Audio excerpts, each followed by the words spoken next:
하나님이 이스라엘 민족들을 선택하시고 또 그들을 민족으로 이루어 주셨는데, 그들의 역사, 이스라엘 민족들의 역사를 가만히 살펴보면 하나님 말씀대로 살아가고 그 말씀에 순종하며 그 하나님 보시기에 합한 상태로 살아갔던 기간들은 그렇게 많지 않았던 것을 보게 됩니다.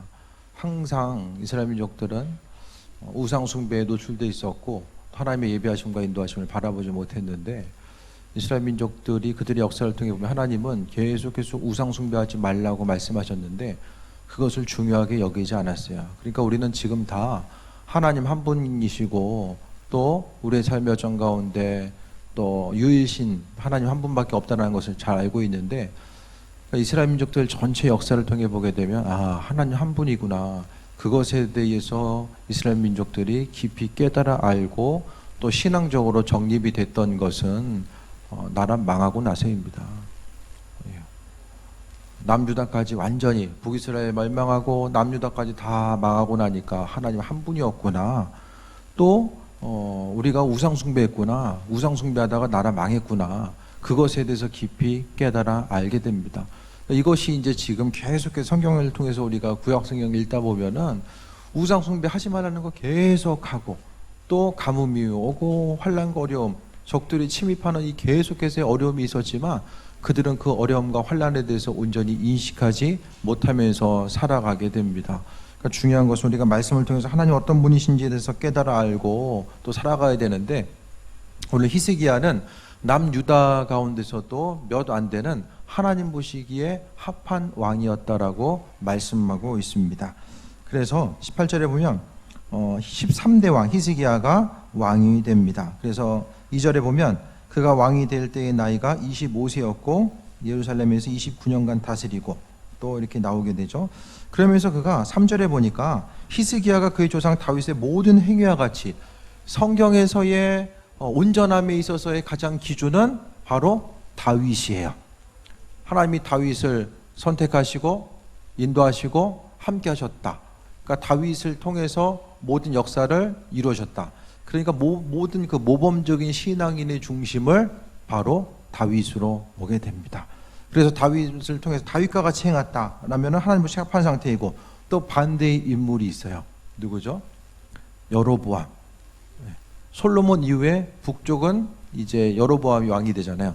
여로보암이 단과 베델에 우상 숭배하는 제단을 만들면서 못한 것은 다 여로보암 같이 행동했다라고 이야기합니다.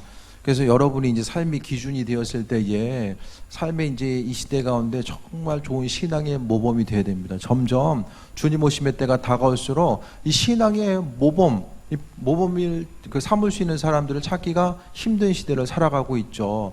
그렇기 때문에 하나님 보시기에 정말 신앙의 모범이 될 수 있는 누군가, 그 한 사람을 하나님은 찾고 계시고, 신앙의 모범 자체는 이제는 다른 누군가를 통해서 찾을 생각하지 말고 나 자신이 신앙의 모범이 되어서 누군가에게 또 길을 제시할 수 있고 또 누군가를 인도해 줄 수 있는 그 한 사람이 되어야 됩니다. 가정에서든 교회에서든 마찬가지입니다. 그러니까 믿는 자로서 우리가 복된 삶을 살아가는 거, 교회도 마찬가지잖아요. 교회가 처음에 이제 개척할 때는 누군가 좀 신앙에 좀 모델이 될 수 있는 사람이 와서 좀 어떤 신앙의 길을 좀 평신도로서 제시해 줬으면 좋겠다, 그런 생각을 할 수 있을 텐데, 지나 보니까 어떻습니까? 누군가가 와서 되는 것이 아니라 여러분이 성장하고 그것을 통해서 믿음의 다음 세대들에게 그 모든 그 신앙의 유산들을 물려줄 수 있는 이 선순환이 계속되다 보면은 그것을 통해서 교회의 역사가 이루어지고 전통이 이루어져서 또 한 사람 한 사람의 모범적인 신앙인들이 주님 보시기에 합한 이들이 세워져 나가는 것을 또 보게 됩니다. 오늘 히스기야는 여호와 보시기에 정직하게 행했다라고 말씀합니다. 다른 것이 아니라 하나님은 하나님 보시기에 정직하게 행하는 삶. 먼저 주님 보시기에 정직하면 나머지 부분들에 있어서는 그분이 행하시고 일하시고 인도하시고 다 만들어 가신다라는 거예요. 우리가 주일날도 말씀드리겠지만은 어떤 그 예물적인 부분에 있어서도 마찬가지입니다. 지금 경제적으로 너무나 살기 힘든 시대를 살아가고 있다고 하잖아요. 그러면서 우리가 돌아봐야 될 것은 주님 보시기에 합한 자로서 헌신하고 수고하는 것, 그 모든 것들에 대해서도 정직하면 나머지는 앞으로 어떻게 해야 될까 두려워하지 않고 그냥 맡기면 되는 거예요. 내가 하나님 보시기에 정직하게 행하는 거, 헌신하고 수고하고 봉사하는 것도 다 마찬가지거든요. 주님 앞에 정직하면 나머지 일들은 그분께서 이루시고 함께 하심에 대한 소망감만 가지고 살아가면 되죠. 근데 문제는 나 자신이 하나님 앞에 정직하지 못하면 어떻게 됩니까? 아, 내가 이래서 그런가? 저래서 그런가? 스스로를 향해서 나도 모르는 사이에 정죄하게 됩니다. 그게 더 어려움의 요소로 다가오는 거죠. 하나님 보시기에 우리가 시간을 구별해서 또 주님께 마음의 중심을 두고 또 말씀대로 살아가고자 하는 그 삶의 인도하심 가운데 살아가는, 그러니까 결국 정직하다는 것은 하나님 말씀대로 살아간다는 거예요. 세상 가운데 정직하게 사는 것이 쉽지 않잖아요. 하지만 하나님의 성품 자체가 정직이기 때문에 우리에게 말씀하셨고, 먼저 하나님이 히스기야를 인정하신 것은 여호와 보시기에 정직하게 행했다라고 합니다. 주님 보시기에 정직하면 그다음부터는 기다리면 돼요. 네, 기다리면 됩니다. 네. 하나님 보시기에 정직한 삶의 모습, 그러니까 모든 것을 이루시는 것은 그분이 행하시기 때문에 우리는 믿는 자로서 입술의 고백을 가지고 나아가기만 하면 됩니다. 그러니까 우리의 삶을 통해서 그러니까 날마다 점검해 봐야 돼요. 익숙하다 보면은 내가 잘하고 있는지 잘못하고 있는지를 모르거든요. 그렇기 때문에 말씀에 계속해서 인도하심을 받아 살아가는 것. 우리가 지난 시간 천로역정을 통해 봤던 것도 그 말씀을 통해서 분별하잖아요. 눈에 보이는 현상을 말씀을 통해서 기억하고 분별하고자 하는 그런 내용들이 보여지잖아요. 마찬가지입니다. 하나님 보시기에 정직한 삶. 그러니까 세상 살아가는 데 있어서 정말 경제적으로 힘들고 어려운 시대를 살아가고 있다라고 계속 이야기해도 요즘에는 뭐 장사 어때요? 이렇게 별로 안 물어봐도 돼. 그죠? 잘 된다는 사람을 만나보기가 힘들어요. 일이 어떠세요? 그 요즘 물어보면 민폐잖아요. 그죠? 뻔한 얘기 물어보는 것 같잖아요. 도대체 경기 좋을 때는 언제나 오는지, 88년도 이후로 우리는 언제 경기가 좋았는가, 이런 거 좀 생각했을 때에, 하지만 뭐 경기가 아무리 안 좋고 뉴스 보면은 조만간에 나라 망할 것 같고 막 그런 현상들 많이 나타나잖아요. 근데 중요한 것은 내가 하나님 보시기에 정직하고 나라 민족이 하나님 보시기에 정직하면 하나님께서 때를 따라 아름답게 하신다라고 하셨으니까 믿음 가지고 기다리면 됩니다. 근데 주님 앞 보시기에 정직함이 없으면은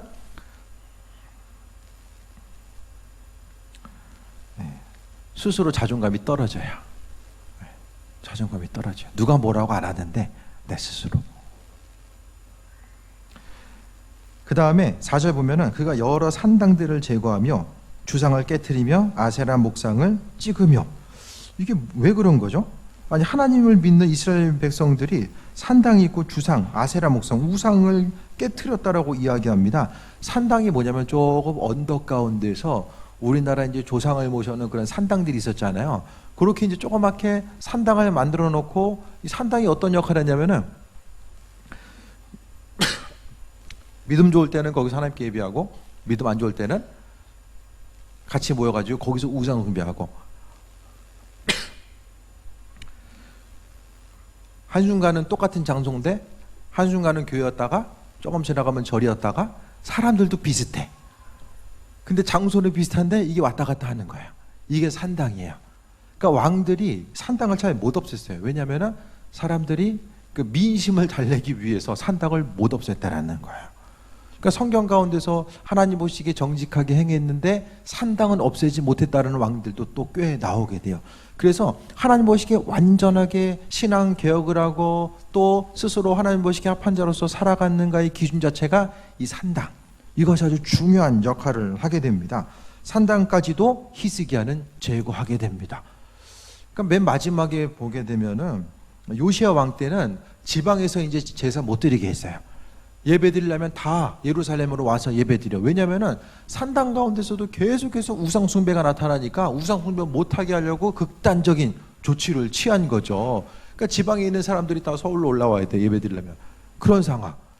그러니까 이런 극단적인 상황이 있을 수밖에 없던 것은 산당이 주는 폐해 자체가 얼마나 큰 것이었는지에 대해서 또 우리가 알 수 있게 됩니다. 그래서 산당들을 제거하고 주상을 깨트리고 아세라 목상을 깨트렸다. 바알과 아세라, 남신인 바알과 여신인 아세라. 그러니까 지금도 보면은 이스라엘 민족들 그 영토 가운데서 지금 계속해서 고각적인 발굴이 이루어지잖아요. 제 밴드에 올렸던 것처럼 바벨론이 예루살렘을 침략한 것에 대해서 이런 그 고각적인 발견들이 계속해서 나타나고 있어요. 이스라엘 민족들이 고각적으로 이제 계속 파거든요. 가다 보면은 곳곳에 이제 파는 흔적들이 있어요. 파다 보면은 이 우상 바알과 아세라 신상이 안 나오는 데가 없더라는 거예요. 이스라엘 전체를 봤을 때 한 군데도 없이 다 나와요, 다. 그걸 보게 되면 얼마나 지금 우상 숭배가 심했는가. 그럼 지금 우상 숭배 안 합니까? 돈과 명예가 우상돼 가지고 다 우상 숭배하잖아요. 네, 똑같습니다. 저희도 말씀드렸던 것처럼 우상 숭배 왜 해요? 돈 많이 벌려고 다 우상 숭배한 거예요, 다. 네. 농경의 신. 네. 바알과 아세라를 섬겨야지만 이 비가 제때 내려가지고 다 풍성한 소출을 얻을 수 있다라는 그거. 소출 때문에 농사 잘 돼야 되니까 하나님 하지 말라는 거 계속해서 이루어진 거죠. 그러니까 눈에 보이는 것이 주는 정말 강력함이 있습니다. 사람들이 돈 때문에 주님을 향해 나아가기도 하고 돈 때문에 주님 떠나기도 하고 얼마나 많이 신앙생활하는 데 있어서 많이 좌지우지돼요. 그게 바로 이제 성경에서 말하는 우상의 내용입니다. 그래서 다 제거했어요. 그 다음에 3절, 4절 보면은 모세가 만들었던 놋뱀을 이스라엘 자손이 이때까지 향하여 분향함으로 그것을 부수고 누우스다니라 일컬었더라.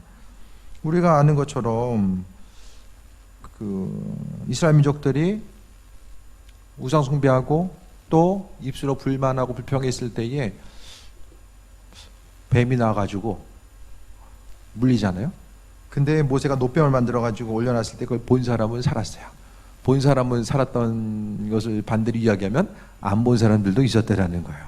저거 본다고 살겠어? 고기 한번 쳐드는 게 이렇게 힘든 거 아니었을 텐데 그거 본다고 살겠어 하다가 그냥 죽은 거예요. 그러니까 그때부터 이제 기억하면서 요 놋뱀 자체를 놋뱀이 이게 신기한 능력이 있구나. 이거 보면은 우리 조상들 살았었지. 하나님이 모세를 통해서 허락하신 그 은혜, 그 방법. 놋뱀은 그냥 하나님이 하나의 상징적인 사인이거든요. 그런데 놋뱀이 뭔가 좀 신비한 능력이 있는 줄 알고 사람들이 놋뱀을 숭배했다라는 거예요. 그럼 우상 숭배가 얼마나 강력하게 지금 뿌리를 내리고 있었는가 그것에 대해서 이야기합니다. 근데 그것에 대해서도 부셨어요. 근데 이게 히스기야가 부셨다고 하니까 왕이니까 뭐 자기 마음대로 했겠지 하지만 이게 되게 민감한 거거든요. 우상 숭배, 내게 복을 줄 수 있는 어떤 거 그것에 대해서 송두리째 갖다가 다 불사르고 파괴하는 것 자체가 이 민심 가운데서는 여러 가지 동요 요소들이 있었을 거예요. 하지만 히스기야는 하나님 바라보면서 그 모든 것들을 다 내려놓습니다. 우리 10년 가운데 돌아봐야 될 것들, 이 우상 숭배의 요소들이 무엇이 있는지에 대해서 우리는 점검해 봐야 됩니다.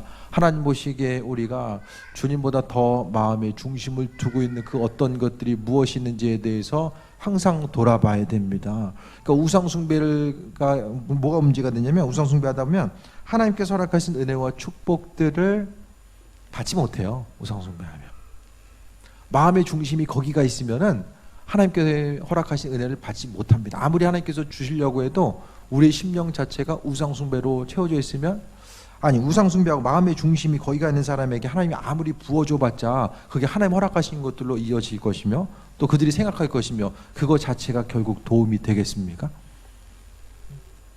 인생의 최종 목표가 하나님 자신이 아니라 하나님을 통해서 내가 조금 더 어떤 부유함을 누리고 내 가족들의 부유함을 누리고 그러니까 하나님이 최종 단계가 아니라 그분은 중간에 거쳐가는 단계 그것을 통해서 다른 어떤 것을 이루고자 하는 마음의 중심이 거기가 있으면 결국 그게 우상 숭배 되는 거야. 하나님을 통해서 나아가는 거. 그러니까 결국 이들이 놋뱀을 숭배했던 것과 마찬가지로 하나님을 놋뱀처럼 여기고 삶의 목표를 이루기 위해 나가는 거. 그러니까 내가 하나님을 믿는다라고 하는데 이게 정말 하나님을 주인으로서 삶의 중심을 두고 내가 그분을 바라보고 있는가? 그게 아니면은 정말 우상 숭배하는 것처럼 하나님 바라보고 있는가? 그것에 대해서도 분명히 점검해 봐야 됩니다. 그래서 5절 보면 히스기야가 이스라엘 하나님 여호와를 의지하였는데 그의 전후 유다 여러 왕 중에 그러한 자가 없었으니라고 합니다. 히스기야가 하나님 보시기에 합한 자로서의 그 온전한 모습, 믿는 자로서의 그 복된 삶을 살고자 했을 때에 하나님이 히스기야를 통해서 세우시고 인도하시고 함께하시고 그 예비하심의 모습에 대해서 보게 돼요. 그러니까 평상시에 히스기야는 하나님 마음에 합한 자로서 살았었기 때문에 어떻게 보면 나중에 그가 15년의 생명을 연장받은 것도 자기 마음대로 살았으면은 그냥 뭐 어떻게 될지 모르겠지만 어쨌든 히스기야는 하나님 말씀대로 살고자 하는 그 삶의 중심을 갖고 있었고 여호와를 의지하는 것. 사람들끼리는 어떻습니까? 의지하다 보면 맨날 눈에 보이는 사람 똑같이 의지할 수 있어요? 옆 사람이 계속 나만 의지해. 내가 다 해줄 수 있으면 좋은데 나도 한계가 있으니까 좀 부담스러울 수도 있잖아요. 그런데 하나님은 내가 의지하는 것 자체에 대해서 또 귀하게 여기시고 맨날 왜 나만 의지하려고 하냐. 하나님 그래봐요. 여러분한테. 감사하잖아요. 주변에 누가 있어요? 내 문제를 가지고 가고자 했을 때에 여러분 하나님 입장 바꿔놓고 생각해요. 맨날 와가지고 그냥 수많은 기도 제목들 가가지고 가면은 못 견딜 거예요, 사람들. 하나님 사랑으로 우리 감싸 주시고 인도하시는 거. 우리가 주를 위해서 행하는 모든 것들, 주님을 향해서 찬양하고 입술의 고백으로 영광 돌리고 시간을 내고 물질을 드린 거, 하나님 위해서 합니까? 그 모든 것들 다? 우리가 그거 하면 하나님 뭐 어떤 좀 도움이 되고 어떤 충만함으로 또 하나님 뭐 채워지고, 그게 아니잖아요. 결국 우리가 수고하고 헌신하는 이 모든 것들도 하나님께서 우리를 축복하시기 위한 또 하나의 근거가 된다는 거예요. 믿음으로써 살아간다는 거, 바로 하나님의 사랑과 인도하심과 예비하심이 무엇인지를 우리는 분명히 깨달아 알아야만 합니다. 그래서 여호와를 의지했는데 저는 유다 여러 왕 중에서 그러한 적 없었다라고 합니다. 다윗도 있었고 또 있었는데 하나님은 다윗처럼 히스기야를 아주 귀하게 여기셨고 또 그의 삶을 통해서 기쁨으로 여기셨던 것에 대해서 보게 됩니다. 근데 문제가 있어요. 히스기야가 아들이 누구죠? 므낫세잖아요. 므낫세. 성경은 므낫세 때문에 이스라엘 망했다 그렇게 얘기하거든요. 므낫세 때문에 망했다. 지난번도 말씀드렸는데 생명 연장 안 했으면은 므낫세가 태어나지 않았을 거예요. 생명 연장하는 바람에 그러니까 주님 오라고 할 때 가는 것도 은혜다 보게 되면 므낫세가 나와요. 또 므낫세 자식이 아마 아몬인가? 아무튼 이 대를 이어가지고 하나님 보시기에 합하지 않는 이들이 나오는데 또 아이러니는 후손을 통해서 또 요시아가 나와요. 종교개혁. 요시아를 통해서 하나님 보시기에 정말로 요시아는 하나님 보시기에 합한 자로서 이 히스기야처럼 몇 안 되는 충성된 일꾼으로서의 삶을 살아가고자 하거든요. 그러니까 사람이라 아무도 모른다. 잠깐 좋아 보이는 것 같아도 그 후에 어떻게 될지 모르고 문제가 생긴다라고 할지라도 또 하나님께서 그 일들을 향해서 악한 것이지만 그 안에서 또 선한 일들을 행하시고 또 선한 것들 가운데서 또 순간적으로 또 어려움을 경험할 때가 있고 이 모든 것이 다 하나님의 주권 가운데 있음을 보게 됩니다. 그러니까 자녀들을 위한 신앙교육에 우리는 정말로 중심을 둬야 됩니다. 히스기야가 하나님 섬기냐고 바빴나 봐요. 자식 교육을 신경을 못 쓴 것 같아요. 그래서 므낫세 같은 그런 악한 왕이 나타나고 오죽했으면은 성경 기록에 므낫세 때문에 망했다라는 소리까지 했을까요? 그런 이야기들을 통해서 우리가 보게 되면 하나님의 일하심, 우리가 쓰임받는 것도 중요하지만 신앙의 유산 자체를 물려주는 게 얼마나 중요한가. 우리가 자녀들을 향해서 또 기도로서 신앙의 유산들을 물려주고 그것을 통해서 또 자녀들, 그러니까 내가 하나님 은혜와 축복을 세상에서 소유하지 못하면 분명히 하나님께서는 심는 대로 거둔 대로 약속하셨기 때문에 자녀들을 통해서도 분명히 거두게 하실 거예요. 그것에 대해서 믿음 가지고 우리가 나아가는 거죠. 6절에 그가 여호와께 연합하여 그에게서 떠나지 아니하고 여호와께서 모세에게 명령하신 계명을 지켰더라라고 합니다. 하나님과 연합하고자 했고요. 하나님 말씀하신 계명을 지키고자 했어요. 그러니까 보시기에 하나님 보시기에 지금 히스기야는 모범 교인이었던 거죠. 교회에서 가장 자랑하고 싶은 한 사람이 지금 히스기야였던 거예요. 그래서 지금 여기 나와 있는 내용들을 보게 되면 마치 하나님이 그 욥기를 보면 1장을 통해 보게 되면 하나님이 욥을 자랑하신 것처럼 여기 보면 하나님이 히스기야를 자랑한 것처럼 지금 이야기하고 있거든요. 그러니까 중요한 것은 우리가 세상을 살아감에 있어서 여러 가지 신경 써야 될 것들이 많이 있지만은 하나님이 나를 좀 자랑스럽게 여기고 수많은 사람들, 주님의 마음을 아프게 하는 수많은 사람들이 있다라고 할지라도 그래도 그 중에서 하나님이 나를 바라보시면서 또 기뻐하실 수 있는 그 한 사람이 내가 되면 얼마나 우리의 삶이 복될 수 있을까, 그것에 대해서 좀 생각해 보게 됩니다. 그래서 여호와께 연합한 자, 하나님과 마음과 생각이 같았고요. 또 하나님을 떠나지 않았어요. 어디서 무엇을 간에 하나님을 떠나지 않았다라는 것은 예배 안 빠지고 나왔다라는 것을 이야기하는 것이 아니라 항상 마음의 생각이 하나님을 향해 있었다라는 것에 대해서 말씀하고 있어요. 그럼 오늘 하나님 생각 얼마나 하셨어요? 하나님 생각, 오늘 하루를 살아감에 있어서 하나님 생각을 얼마나 하셨습니까? 저녁 시간 됐으니까 교회 가야지 그거 말고 그냥 하루 그냥 살아가면서 주님을 뭐 식사 기도할 때도 한번 생각할 수도 있고 그냥 걷다가도 그냥 뜬금없이 생각할 수도 있고 그냥 드는 생각 있잖아요. 그냥 그게 연합한 거예요. 교회 밖을 나가면 절대로 주님이 생각이 안 나. 싹 잊어버리고 살다가 교회 오면은 주님 계시구나, 함께 하시고 인도하시는구나, 이게 생각나면은 연합한 게 아니에요. 그러니까 주님이 가장 원하시는 거, 저는 주님이 가장 원하시는 게 뭘까? 우리의 삶의 여정 가운데 생각하는 걸 가장 원하신다. 저는 그렇게 생각해요.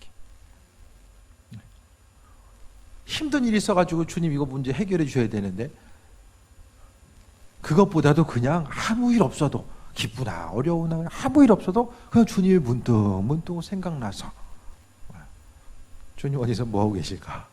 뭐 뜬금없는 생각이지만 한 번 더 생각해보고 지금 나를 향하신 하나님의 마음, 예배하심 한번 물어볼 수 있잖아요.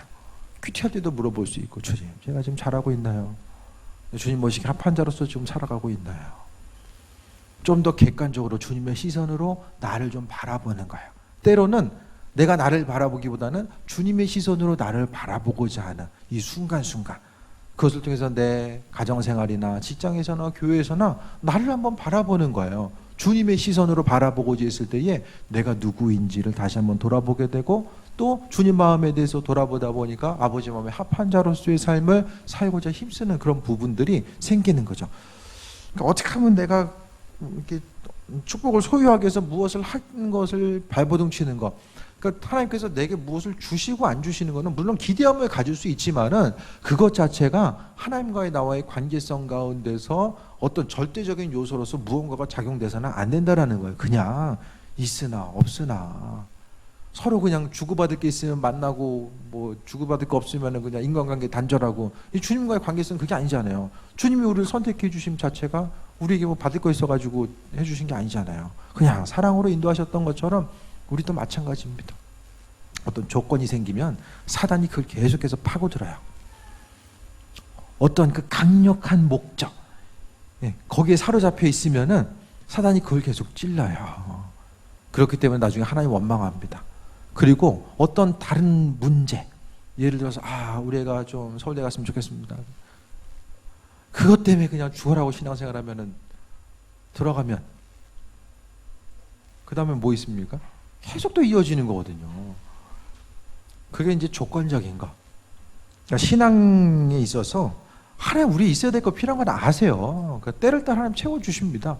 그러니까 우리는 어떤 그 조건적인 것에 대해서 좀 내려놓고 눈에 보는 상황과 형편 따라서 하나님 이렇게 일하시는구나, 하나님 판단하는 걸 조심해야 됩니다. 보이는 것에 따라서 판단하다 보면 하나님 판단받는 거 싫어하시잖아요. 이스라엘 민족들이 출애굽해가지고 광야 생활하는 가운데서 계속해서 판단하니까 하나님 판단받는 거 너무 싫으셨어요. 사람들이 판단하든 안 하든 하나님 창조주 하나님이신데 사람들이 이러쿵저러쿵 얘기하니까 싫은 거예요. 여러분도 남이 여러분 대해서 판단하는 얘기하면 싫잖아요. 듣기 싫잖아요. 하나님도 판단하는 거 별로 안 좋아하세요. 그러니까 중요한 것은 하나님은 우리가 그분을 향해서 인정해드리고 함께하는 것, 또 그 부분을 이야기합니다. 7절에 보면 여호와께서 그와 함께 하심에 그가 어딜 가든지 형통하였더라. 중요한 것은 우리가 하나님이 함께 하시면 형통한데요.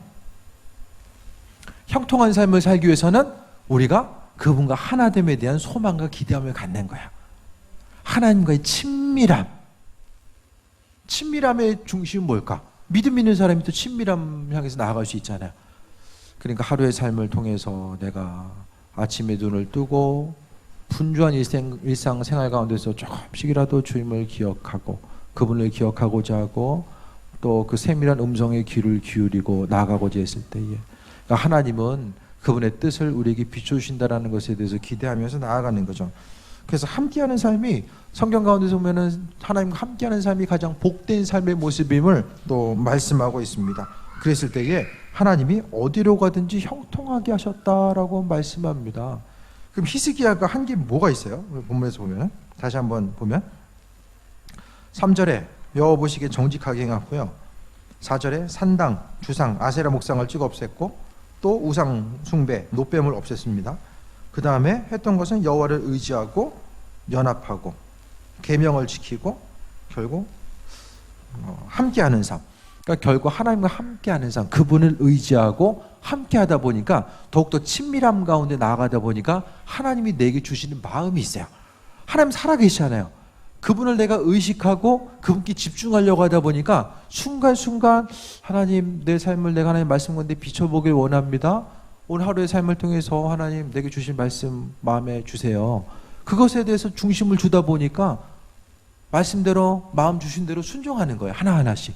그렇게 하다 보니까 삶의 순간순간 변화되고 인도하심 따라 나아갈 수 있는 그 은혜, 하나님을 경험하는 삶의 모습이 날마다 새로워지는 거죠. 그래서 교회 와서 기도 시간을 통해서도 예배 시간을 통해서도 주님 만날 수 있지만 날마다의 삶 자체가 주님과의 교제하는 삶, 그리고 그 교제하는 삶을 살다가 죽잖아요. 그럼 그 교제함이 그대로 이어져서 천국에서의 삶으로 이어지는 거예요. 그게 바로 신앙생활의 중심입니다. 언젠가 말씀드렸지만 예배 드리는 게 싫은데 천국 가면 그게 천국이겠습니까? 그 사람한테? 네? 천국이 아니에요. 천국 가서 우리가 마음의 중심 둬야 될 게 뭐 예배잖아요. 주님과의 깊은 교제함이 있고 육신의 몸이 있을 때는 지금을 통해서 교제함이 있지만은 죽음 이후에 천국에서는 하나님과 그리스도 예수 주님과 맞닥뜨리면서 우리가 교제하는 모습이 있잖아요. 그러니까 예를 들어서 장거리 연애할 때는 만나서 이야기하는 것도 있지만 전화를 통해서 이렇게 이야기하는 것도 중요하잖아요. 그런 모습. 그러니까 이 세상에서의 하나님과의 교제, 결국 하나님께서 히스기야를 기뻐했던 것은 친밀함이에요. 친밀함. 그것 때문에 하나님께서 어디서 무엇을 하든지 간에 형통하게 하신 거예요. 그래서 하나님과 친밀한 삶을 살다 보니까 문제가 있어도 하나님의 인도하심과 예배하심. 히스기야가 적국 앞에서 아시리아에 의해서 멸망의 눈앞에 있을 때도 하나님께서 만나주셔서 안 망할 거야 말씀해 주셨잖아요. 또 히스기야가 이게 죽게 되었구나 했을 때에 하나님이 또 그의 목소리를 들으시고 또 생명을 연장시켜 주시잖아요. 이게 이 바탕이 뭘까? 바로 주님과의 관계성. 하나님이 그를 귀하게 여기셨기 때문에.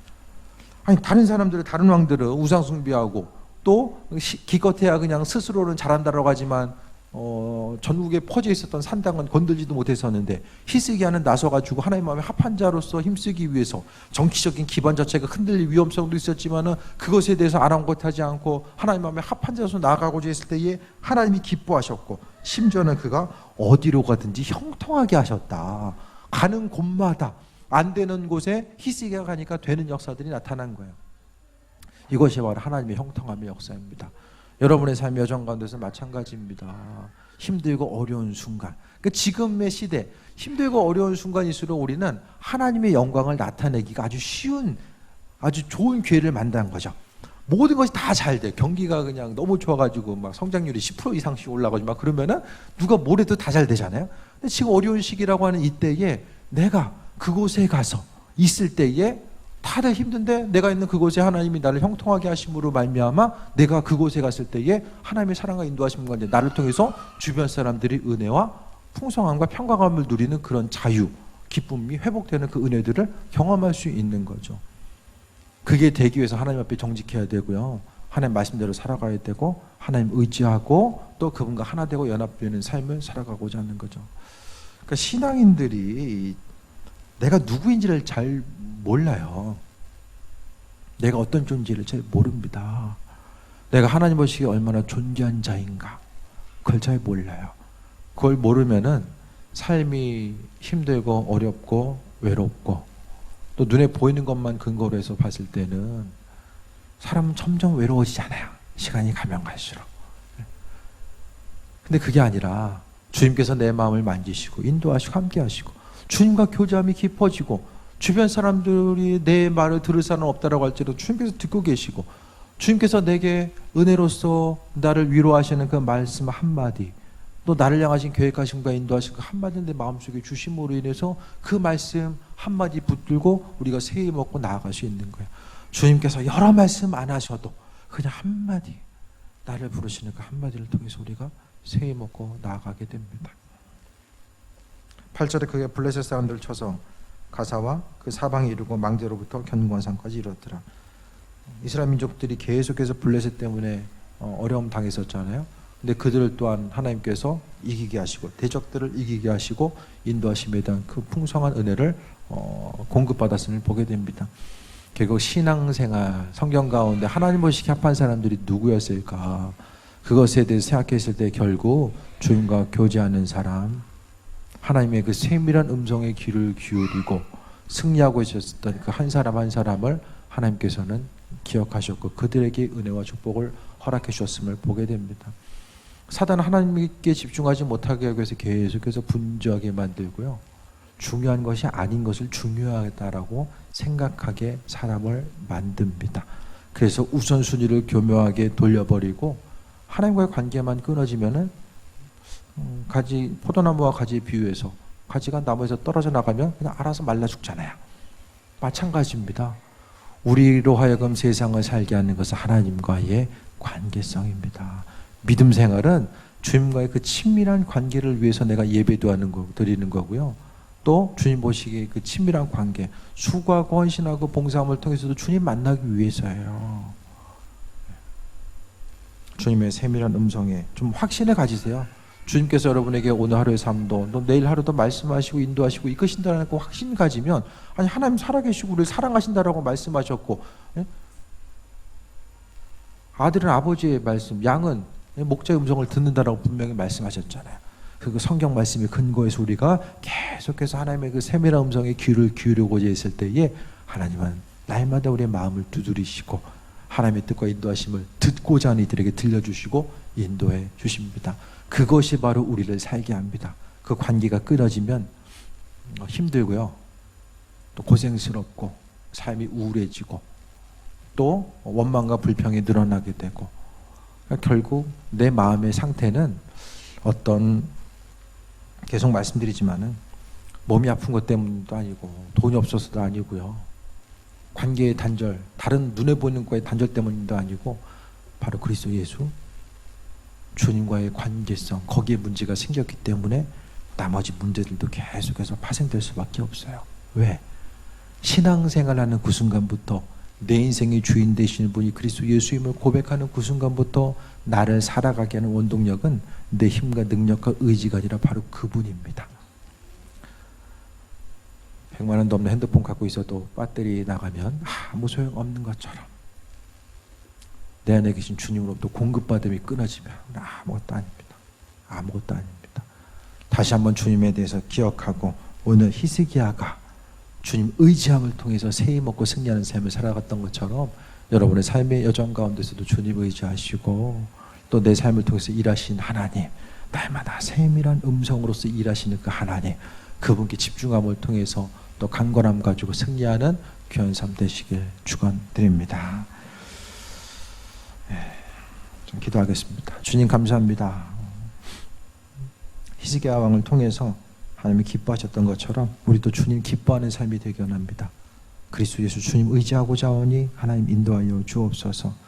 우리는 보이는 것 때문에 사는 것이 아니라 보이지 않는 하나님의 은혜, 하지만 순간순간 또 나타나시고 인도하시는 그 은혜 때문에 우리가 살아갑니다. 아버지 하나님, 세상 가운데 속지 않게 하시고 하나님 말씀 붙들고 승리하는 삶으로 이끄시옵소서. 하나님 말씀하심에 감사드립니다. 주님의 세밀한 음성에 더 귀를 기울이게 하옵소서. 감사드리며 예수님의 이름으로 기도했습니다. 아멘.